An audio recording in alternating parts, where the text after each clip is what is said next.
What's going on, Attack Squad? It's your boy Roman, aka Mr. Anime 343, back at it once again. And today, I know I'm a little late to the party for this, but I wanted to give you guys my personal thoughts on the cancellation of Frank Miller. This is actually just absolutely disgusting that, these comic pros that actually have so many years of experience in giving us good quality stories like 300, Sin City, some of the most iconic Batman stories, all to be canceled by a bunch of nobodies and talentless hacks. This is actually why we usually say meritocracy is dead. Because freaking feminists, Wokies, SJWs, and like I said, the talentless hacks that actually call themselves comic pros, they're the ones who actually freaking killed it. You actually have to hit certain check boxes these days just so you can actually get a job somewhere. And I'm not gonna let down the fact that freaking DJ Kirkland, a talentless hack, got hired by Viz Media. Never gonna let that down. Ever. Okay, so let's get to brass tacks, shall we?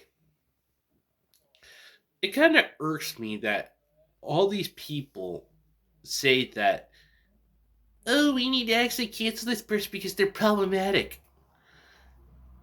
Uh, Sometimes we need problematic stuff to actually explain why it's actually bad, like redo a healer, for instance. That's actually a reason why it's actually popular in the first place. We need the problematic and dark stuff. Everything shouldn't be all light and all sunshine and rainbows. Okay? That's not how the world works. There's a shade of gray that needs to be explained. You know, light and darkness per se. You need two sides to everything. This is why seinen anime is actually becoming more and more popular, along with manga. Because basically, some of the seinen stories, they actually tell really dark and mature, like, storylines. And this is why freaking manga is actually beating freaking comic books because of these talentless hacks.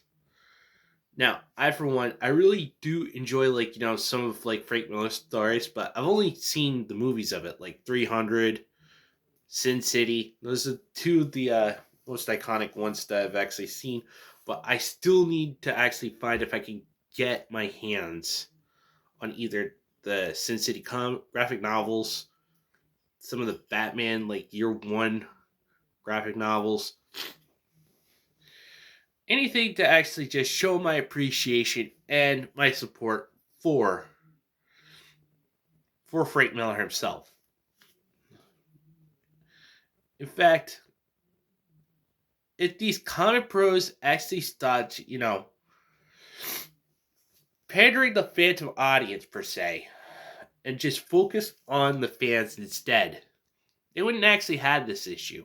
But no, the fans are terrorists. The fans are actually this and that. They're problematic. They're Islamophobic. They're alt-right supremacists. Look, there's no beating around the bush. Comic pros will actually use every excuse in the book to say why it's not failing. Especially the Gail Simone. If you don't like my politics, don't buy my books. End of story. Yeah. And look what you're actually doing to DC now. It's because you actually pushed your feminist views, or let's not forget what is going on with I Am Not Starfire. Basically, I'm not reading it. I'm not actually even gonna freaking look at it. I mean, I've already seen Dan Fan actually do the reading of it. Wow. Just wow. How hypocritical and how disgusting is that that you actually have to freaking get rid of someone and cancel them just because they actually have a better skill set than you. This is why we need to bring back meritocracy. We need to bring it back full force and show that we as fans deserve better. I mean, I'm just thankful that, Japan is actually giving us something that we can enjoy. I mean, no offense, but all these people that actually say we need to actually, push more like, gender identity, LGBT plus, or anything like that. No.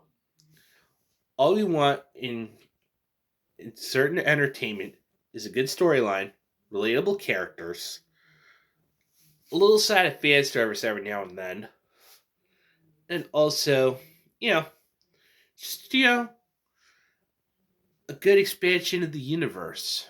Show what can be done in said universe. But here's the thing. Nobody's focusing on that because it's actually like, the definition of insanity. Doing the exact same thing over and over again and expecting different results. You see, these comic book pros, they think that bashing anime, saying that, the fans are misogynistic, that there are actually female comic book readers. Yeah, they actually read comic books, but they don't read your comic books. They don't like your comic books because it's too woke. You see, women actually do enjoy comic books. And I respect the women that actually do enjoy it, like, the unwoke comics. That's why the older series are actually, getting more and more interesting because they don't push gender identity, they don't push LGBT plus representation. And hiring Wokies along with, like, feminists to do comics was the hugest mistake in human history. But, let me know what you guys think down in the comments below. If you actually really enjoyed this, smash the like button. Subscribe if you're new. I'm 6 away from hitting 200. Let's get it there before the end of 2021. But even if I don't get it there, I'll still keep pushing no matter what. I want to actually hit, I definitely want to hit that mark. And I want to give you guys more good quality content. So just remember these 3 things, guys. Respect the waifus, enjoy your fandoms, anime is freedom. And until the next one, this is Mr. Anime 343 saying, sign everyone.